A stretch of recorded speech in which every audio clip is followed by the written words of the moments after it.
سلام به رفقای جان و دل عزیزان، حالتون چطوره؟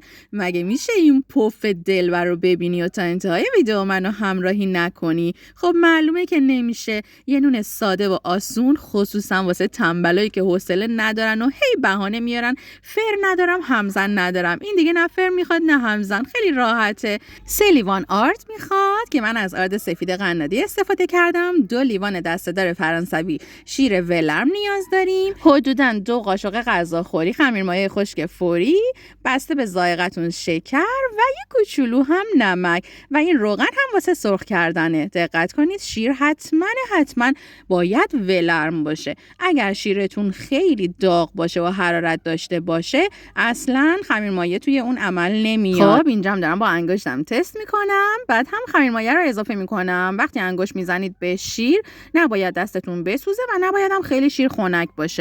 همینجا میتونید شکر رو اضافه کنید بچه‌ها، ولی اگرم اضافه نکردید مشکلی نیست. شکر رو چرا این زمان میگن یه قاشق اضافه کنید؟ برای اینکه میخوان اینو بذارن کنار و ببینن که آیا پف میکنه یا نه و بعد بقیه مواد رو بهش اضافه کنن. من چون از سلامت خمیرمایه‌ام مطمئن بودم و تازه تهیه کرده بودم دیگه اینجا شکر رو اضافه نکردم، اما حدوداً 10 دقیقه خمیرمایه‌ام رو روشو پوشوندم و گذاشتمش کنار. یه نکتهمون آخر میخوام بهت بگم در مورد میزان دقیق استفاده از خمیرمایه خشک فوری، پس تا آخرش با هم همراه باش. اینجا یه کوچولو نمک اضافه کردم به آرد و همش زدم. بعدم آرد و نمکمو اضافه کردم به شیر و خمیرمایه خشک فوری که از قبل کنار گذاشته بودم. یه کوچولو هم شکر داشتم. میزان شکر بسته به ذائقه شماست. حالا بعضیا این نونو کلا دوست ندارن شیرین درستش کنن و یه مقدار خیلی کمتری شکر میریزن یا اصلا شکر نمیریزن، هیچ فرقی نمیکنه. در هر دو حالت این نون خیلی خوشمزه و لذیذ میشه. برای صبحانه، عصرانه خیلی عالیه و اگر هم بدون شکر درستش کنید باز هم توی عصرانه میتونید با پنیر رو با حالا هر چیز دیگه که دوست داشتید و کنار غذا سروش کنید. خب نکته که می‌خواستم در مورد خمیرمایه بهتون بگم، ببینید شما هر قدر که آرد داشته باشین 1 تا 1.5% باید خمیرمایه خشک فوری اضافه کنید. مثلا اگه آرد شما 1 کیلو بود و وزن کردید دیدید 1 کیلوه، شما حدوداً 10 الی 15 گرم باید خمیرمایه خشک فوری اضافه کنید. خب این نکته خیلی مهمه چون بعضیا اضافه تر از اون چیزی که مورد نیاز هست خمیرمایه میریزن و بعد طعم نونشون زیاد جالب نمیشه. اما چیزی که الان اینجا میبینیم یه خمیر کاملا چسبنده است. از قصد آوردم جلوی دوربین نشونتون دادم و هر چی که از زمان موندن خمیرمون میگذره چسبندگیش کمتر میشه و اصلا نگرانی نداره چون این چسبندگی در نهایت کاملا محو میشه و از بین میره. یک کمی هم روغن ماساژ بدید به خمیرتون و روشو بپوشونید. بعد از 10 دقیقه یه رو که جای گرم نگه داشتید چکش کردم. من اینجا خیلی شیطنتم گل کرده بود. ببینید وای خدای من چه پفی کرده. وای اینجا قشنگترین و لذت بخشترین قسمت درست کردن نون واسه منه. اولش یه کوچولو میچسبه به دستتون، یه مقدار آرد از همون آردی که حالا داشتید از همون مدل منظورم هست اضافه میکنید، آروم آروم ماساژ میدید و بعد میبینید که میزان چسبندگیش کم و کمتر میشه و به جایی میرسه که دیگه اصلاً به دستتون نمیچسبه. اینجا هم یه تست پنجره‌ای ازش گرفتم و دیدم بله عجب خمیری شده.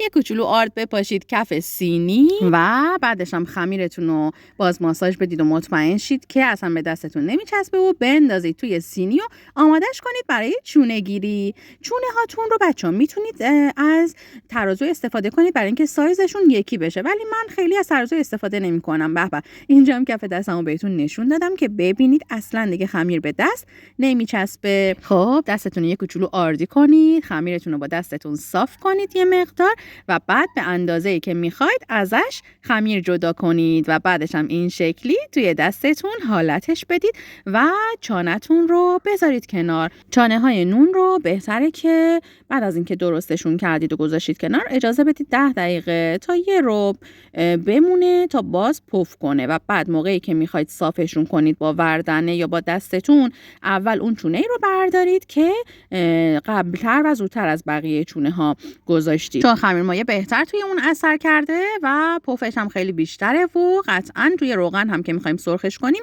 خیلی بهتر عمل میاد. این نونو بچه‌ها من از مامان بزرگم یاد گرفتم. خدا رحمتش کنه. مامان بزرگم خیلی سال قبل زمانی که ایام عید میشد و توی خونش جمع میشدیم همه نوه‌ها، واسمون درست میکرد، واسه صبحانه، واسه عصرانه. و اینقدر هم طعمش خوشمزه و لذیذ بود که باورتون میشه تا همین الان مزه همون نونای مامان بزرگم زیر زبونم مونده.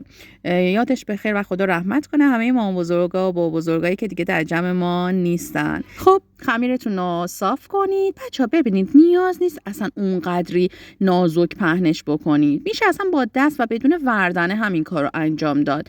خیلی لازم نیست پهن بشه. اصلا زخیمم که باشه اونقدر این خمیر پف میکنه که اصلا حالت خمیری شکل نداره و کاملا داخلش پوک و ترده.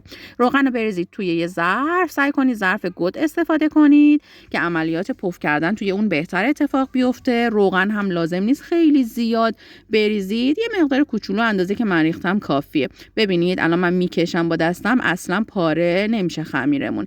ببرید بذارید تو روغن داغ و از اطرافش با قاشقتون میتونید روغن بردارید، همزمان روی همین طرفی که سرخ نمیشه هم بریزید که پف کنه. بعدم برگردونید که طرف دومش هم سرخ بشه و این شد نتیجه عالی. هرچی که پفش در حین پخت بیشتر بشه نشون دهنده اینه که خمیر مایع شما کاملا سالم بوده. ببینید چه پفی کرده. یکی دو مورد رسیپی ساده دیگه هم انتهای ویدیو براتون میذارم که بی دردسر درست میشن و خیلی هم خوشمزه و پرطرفدارن. اونا رو هم حتما ببینید. وقتی نونتون این شکلی پف میکنه داخلش کاملا پوک، ترد و عالی هست. یعنی شما وقتی نونتون رو باز میکنید میبینید که اصلا داخلش خمیری نیست. الانم که من دارم حسش میکنم، لمسش میکنم، کاملا نرمه. تا کردم که شما هم جلوی دوربین ببینید. الانم باز کردم نون رو که بافت داخلش رو هم بتونید از نزدیک تماشا کنید. چی میخواید بهتر از این نون؟ پاشو دست به کارش درستش کن. نوش جونتون تا آموزش بعد. خدا نگهدار.